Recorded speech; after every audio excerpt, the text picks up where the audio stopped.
भजन की भक्ति करते हुए हम ऐसी स्थिति तक पहुंच जाते हैं जहां हमें आत्म साक्षात्कार होता है और शब्द रूपी सूक्ष्म गुरु के दर्शन होते हैं। ये स्थिति हमारी पांचों इंद्रियों से परे है। यहाँ तक पहुँचने में गुरु के 5 नामों ने ही हमारी सहायता की है। यहाँ पहुँचकर ही ये पता चला है कि सारे तीर्थ अंदर हैं। वो सारे देवी देवता जिन्हें हम बाहर ढूंढते हैं वो भी यही हैं।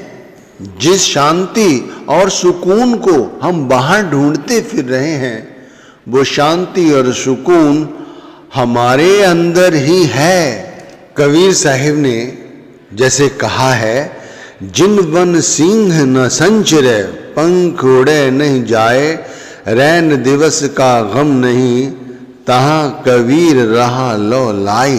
हमारे अंदर 4-5 बातें ऐसी खास हैं जिस वजह से हमारा ख्याल गुरु के शब्द के साथ नहीं जुड़ता। हम भक्ति करना चाहते हैं लेकिन हम भक्ति नहीं कर पाते। हमारे अंदर सबसे बड़ा विकार है कि हमारी इंद्रियां उन चीज़ों, उन शक्लों और पदार्थों का चिंतन करती हैं, उन्हें पाना चाहती हैं, जिन्हें पाने के बाद भी हम खाली हाथ रहते हैं और मन पूर्ण रूप से इन्हीं इंद्रियों के पीछे पीछे भागा फिरता है। आप 24 घंटे का हिसाब लगाओ, जिसमें 8 पहर होते हैं, 4 दिन के होते हैं और 4 रात्रि के होते हैं। हम 8 पहरों में एक पहर भी ऐसा नहीं जाता जिसमें पूर्ण रूप से परमात्मा को समर्पित हों। कम से कम एक पहर तो ऐसा होना चाहिए जिसमें हमारे अंदर सिर्फ और सिर्फ परमात्मा हो, शब्द हो, हमारी आत्मा उस परमात्मा का साक्षात्कार करे, उस परमात्मा की भक्ति करे। हम लोग सभी प्रयत्नशील हैं, इसमें कोई दो राय नहीं है। तभी हमने गुरु की शरण ली हुई है और गुरु ने हम पे कृपा की हुई है, हमें नाम दान दिया है। लेकिन भाई हम ये कर क्यों नहीं पाते? क्यों इन 8 पहरों में एक पहर हम भजन बंदगी नहीं कर पाते? देखो, एक पहर भी कोई छोटा मोटा नहीं होता। एक पहर जो भक्ति कर ले 24 घंटे में, तो भाई फिर संसार में चलता फिरता संत है। वो पूर्ण रूप से माया को जीत लेता है। मैं कहता हूं आप आधा पहर ही कर लें तब भी हमारा काम बन जाएगा। इन 8 पहरों में आप एक पहर चुनो, वो पहर रखो सुबह का, रात्रि के तीसरे पहर का, जो सुबह 3 बजे शुरू होता है। इस वक्त आप भजन बंदगी करने का अभ्यास बनाओ। उस वक्त आप उठकर बैठो और नाम भक्ति करो, यानी जो गुरु ने नाम दिया है उस नाम को जपो और इस तरह ध्यान लगाओ कि बाहरी चिंतन पूर्ण रूप से बंद हो जाए। जैसे कहा है ना कि सब कुछ अंदर है अंदर, तो अंदर ध्यान लगाने का मतलब है भाई जिन अंतर शब्द आप पछाणा, गत मित तिन ही पाई। इस पहर में अपने अंदर उतरो और अंदर उतरकर जो कुछ है ईश्वरीय शक्ति उसको अनुभव में लाओ। जो व्यक्ति अपने अंदर उतरकर इन शक्तियों का साक्षात्कार करता है उनको ही गत मित तिन ही पाई। अवंदर नाम है, यानी परमात्मा है। अंदर ही सारे देवी देवता हैं, अंदर ही सारे तीर्थ और सरोवर हैं, अंदर ही मुक्ति हमें मिलेगी। तो अंदर की ओर ध्यान रखना है। इस पहर में कोई भी बाहरी चिंतन अंदर ना आए। तुम कोशिश करोगे, अगर हठ योग करोगे तो कामयाबी नहीं मिलेगी, और गुरु की मति अपनाओगे तो कामयाबी मिलेगी। जैसे आपसे विनती की गई, जिन वन सिंह न संचरे, कबीर साहिब की बात। भाई हमारा अंदर ऐसा वातावरण हो जैसे वो इस वाणी के माध्यम से समझा रहे हैं। समझो, ऐसा वन है, एक ऐसा वन है जहां सिंह सचरण नहीं करते, वहां सिंह नहीं होते। पंखी उड़े न जाए, वहां पर पक्षी उड़कर जा नहीं सकते। रैन दिवस का गम नहीं, जहां रात और दिन नहीं होती। अर्थात एक ऐसी अवस्था है जहां अहंकार रूपी सिंह की पहुंच नहीं है। फिर समझो, रात्रि के तीसरे पहर जब आप भक्ति करें, तब अपने अंदर ये स्थिति उत्पन्न करें। ये एक उदाहरण की तरह आपको समझाया जा रहा है, उदाहरण की तरह। न जहां दिन हो न वहां रात हो। ध्यान करने बैठे, रात्रि का तीसरा पहर है। जो भाई रात्रि के तीसरे पहर नहीं कर सकते, वो रात्रि के दूसरे पहर भी से शुरू कर सकते हैं जब उनकी आंख खुल जाए। क्योंकि पश्चिम की सभ्यता ने आज हम लोगों को रात्रि के तीसरे पहर जैसे पहर में उठने की शायद मानसिक रूप से हम लोगों को इजाजत ना मिले, इसीलिए आलस्य से भरे रहते हैं और नींद नहीं आती, पड़े रहते हैं लेकिन भक्ति नहीं करते। और बहुत से लोगों की आंख खुल जाती है इस पहर में, उसके बाद भी वो चाह कर इस पहर में भक्ति नहीं कर पाते।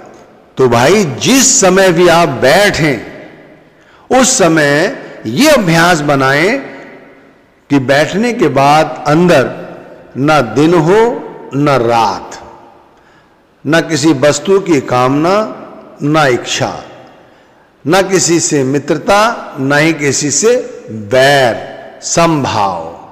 यहां जैसे उदाहरण दिया है कि भाई अहंकार रूपी सिंह यहां ना हो, यहां केवल प्रेम ही प्रेम हो। अंदर जब भक्ति करने बैठे, नाम जप करने बैठे, गुरु का ध्यान करते हुए हमारे अंदर हर तरह की आसक्ति पूर्ण रूप से भ्रमित हो जाए। यहां किसी तरह से इंद्रियां किसी भी आसक्ति का पीछा ना करें। जहां पक्षी जैसे उड़कर जा नहीं सकते, जहां दिन नहीं होता, जहां रात नहीं होती, जहां अहंकार नहीं होता, ऐसी अवस्था हमारे साथ होनी चाहिए जब हम सुमिरन करते हैं, ध्यान करते हैं, भजन करते हैं। क्योंकि भाई हमारा जो मन है इंद्रियों का पीछा करता है और इंद्रियां वहां पहुंच जाती हैं जहां उसे मजा आता है। तो जहां कहां, वहां जहां पर हम बैठे हुए इस समय, वहां पर हमारी पांचों इंद्रियां पांचों नामों के साथ जुड़ जाएं जो गुरु ने दिए हैं, उनका नाम जपें। ये नहीं कि पांचों इंद्रियां मन रूपी जो पक्षी है उसका पीछा करता हुआ या पक्षी इंद्रियों का पीछा करता हुआ वहां पहुंच जाए जहां हम लोग पहुंच जाते हैं। ऐसी अवस्था होनी चाहिए कि हमारे अंदर अहंकार ना हो, ये सब कुछ हम इनकी पहुंच से बहुत दूर हो।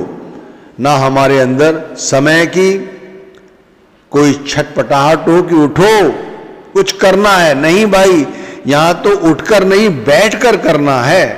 अगर आत्म साक्षात्कार करना है तो अंदर उतर कर ही करना होगा, ऐसे तो नहीं। तो ये अवस्था आप समझे कि पहली ये अवस्था बताई कि जब भी भक्ति करने बैठो तो इस तरह बैठो। जैसे कबीर साहब ने कहा कि भाई एक ऐसा वन है जहां सिंह किसी तरह की हिंसा नहीं करते, पक्षी उड़कर मारे मारे नहीं फिरते, जहां दिन और रात जैसी कोई अवस्था नहीं है, जहां पांचों इंद्रियां मन रूपी पक्षी उड़कर इधर उधर नहीं जाते, वहां उनकी पहुंच केवल और केवल उस वन के अंदर ही रहती है। ना जहाँ दिन है ना रात है, पूर्ण रूप से जहाँ आत्म साक्षात्कार हो रहा है, ऐसी अवस्था। तो ऐसा ही ध्यान किया करो और ऐसा ही भजन किया करो और ऐसे ही नाम जपो। बस गुरु का ध्यान करने लगे तो समझो इस आज्ञा चक्र पर एक ऐसी स्थिति उत्पन्न हुई है जहां हमारे साथ ऐसा हो रहा है। तो ऐसी भजन बंदगी करनी है। फिर आगे आपको समझाता हूं दूसरी अवस्था। मैं आपको एक उदाहरण की तरह समझाता हूं। हमारे अंदर सारे देवी देवता हैं, अंदर ही शब्द है, अंदर ही आत्मा है। अगर हम अंदर उतरेंगे तब जाकर इनका साक्षात्कार करेंगे। जैसे कबीर साहब की, चलो यहाँ भी बात लेते हैं कि उन्होंने एक बहुत अच्छी बात समझाई है। वो कहते हैं, सुरत ढील की लेज लो, मन गित ढोलन हार, कवल कुआं में प्रेम रस पीवे बारंबार। कुआं देखा है ना, कुएं में पानी होता है। पानी को प्राप्त करने के लिए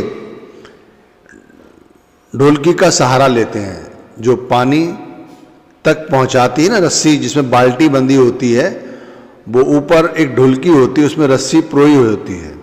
वो रस्सी छोड़ते हैं और वो नीचे जाती है, बाल्टी पानी भर लाती है। तो वो ढुलकी के सहारे धीरे धीरे नीचे जाती है। जैसे हम बाल्टी नीचे छोड़ते हैं, जैसे जैसे रस्सी ढीली छोड़ते हैं, वैसे वैसे वो नीचे से जल ऊपर लाती है। ठीक इसी तरह जैसे जैसे हम नीचे उतरते हैं अपने अंदर, तो सबसे पहले हमें अपनी आत्म साक्षात्कार होता है। जब आत्म हमसे साक्षात्कार होने लगता है तब पता चलता है कि ये शरीर वाकई में पूर्ण मिथ्या है, असल में ये आत्मा है। आत्म अनुभूति होने पर आत्मा सच की तलाश करती है। सच अंदर है और वो सच है शब्द, और शब्द गुरु ने दिया है। तो आत्मा शब्द रूपी सूक्ष्म गुरु के आत्म साक्षात्कार का दर्शन करती है। दूसरी अवस्था। तीसरी अवस्था कहते हैं कि अंदर संपूर्ण ब्रह्मांड अंदर है, पूर्ण ब्रह्म अंदर है, परम ब्रह्म अंदर है। तो गुरु का सहारा लेते हुए आत्मा परम ब्रह्म से पार ब्रह्म तक पहुंच जाती है। उस पड़ाव में उसे शब्द धुन, शब्द के प्रकाश की अनुभूति होती है। और जैसे जैसे वो आगे बढ़ती जाती है, वो अंदर उस परम ज्योति के भी दर्शन कर लेती है, जिसे पूर्ण शब्द का सार कहा गया है, जिसे परम या पार ब्रह्म या संपूर्ण सृष्टि को रचने वाला कहा गया है। तरीका कितना सरल समझाया है कि कुएं के जल में पानी पीने के लिए ढेलकी नामक यंत्र का सहारा लेते हैं। ठीक इसी तरह इस शब्द का हमें सहारा लेना है, अंदर उतरकर इन सब का साक्षात्कार करना है। भाई ये सब करना है, अब तक नहीं किया कोई बात नहीं, आज और अभी से इसे करने का अभ्यास बनाओ, तब बात बनेगी भाई। आगे इस चर्चा को थोड़ा और बढ़ाते हैं। बुरा मानने वाली बात तो है नहीं भाई, लेकिन जो लोग गुरु को बाहर ही बाहर ढूंढते फिर रहे हैं उनके लिए, या ये कहूं तो ज्यादा अच्छा होगा कि जो लोग बाहरी भक्ति कर रहे हैं उन्हें थोड़ा समझना चाहिए, सोचना चाहिए कि तुम्हारे भक्ति करने के लिए मना नहीं कर रहा हूं मैं। ये तो अच्छी बात है, आप जाते हैं बार बार दर्शन करते हैं, लेकिन उस दर्शनों से उनके आंतरिक रूप के दर्शन करना भी तो आवश्यक है। देखो, आप किसी गुरु की शरण ले लो, आपको कोई दुख तकलीफ नहीं होगी, लेकिन कर्मों का हमारा जो भंडार है ऐसा है, उसके अंदर हमें किसी न किसी कर्म का हिसाब भी देना पड़ता है। जब हिसाब देने की बारी आती है तब हम रोते हैं, चीखते हैं, चिल्लाते हैं, उससे फरियाद करते हैं। देखो, ऐसा नहीं है कि तुम्हारी फरियाद उसके कानों तक नहीं पहुंच रही है, लेकिन मैं आपसे कह रहा हूं कि ये स्थिति क्यों हुई कि आपको गुहार लगानी पड़ी। आप भजन सिमरन कीजिए, आपको अंदर से ताकत मिलेगी। जिसके पास ताकत है उसके पास विपत्ति आती है तो उसे ढाल की तरह ताकत देती है, वो डोलता नहीं है, हम डोल जाते हैं। इसीलिए भाई संपूर्ण भक्ति अंदर है, बाहर कुछ नहीं।